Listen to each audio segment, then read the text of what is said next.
Tout à fait. Il n'est absolument pas question d'opposer public-privé.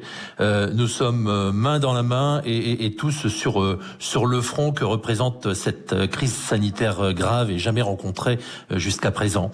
Les établissements privés ont dès le 13 mars fait front et se sont mobilisés pour offrir leurs services, pour convertir un certain nombre de leurs services en réanimation, parce que certains de ces établissements n'avaient pas de réanimation, et ils ont converti leurs services de surveillance continue en réanimation pour apporter leur aide. Certains ont proposé les services de leurs infirmières, de leurs soignants, de leurs médecins aux hôpitaux publics, et le tout se déroule sous la coordination de ce qu'on appelle les hôpitaux de référence au sein des groupements hospitaliers de territoire, et nous travaillons tous autour de ces hôpitaux de référence publics, privés, et si on peut même y ajouter les établissements ASPIC qui sont les anciens établissements participant au service public. Je vous lis ce soir ce message Twitter de l'Agence régionale de santé Grand Est.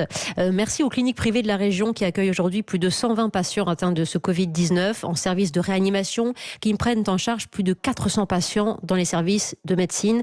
Le Grand Est saturé qui est obligé d'envoyer un certain nombre de ces patients ou en Nouvelle-Aquitaine ou pour certains en Allemagne se faire soigner. Pourquoi, Patrick Wisniewski, il y a quelques jours encore, un certain nombre d'établissements privés se plaignaient de ne pas être assez sollicités? Est-ce que vous avez un élément d'explication? Alors, l'élément d'explication réside dans le fait que les établissements privés se sont mobilisés très très vite. Très très vite, c'est-à-dire que suite à l'appel à la déprogrammation qui a été fait le vendredi 13 mars au soir, oui, des soins qui n'étaient pas essentiels.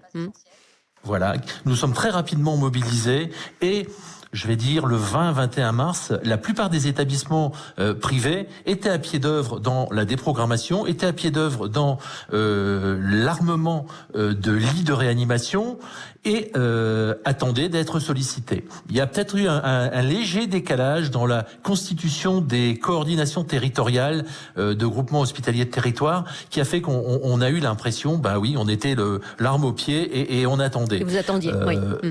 Voilà, ces choses-là ont été réglées pour la plupart à compter du vendredi, parce que pratiquement tous, le vendredi, nous étions sollicités pour accueillir des patients Covid.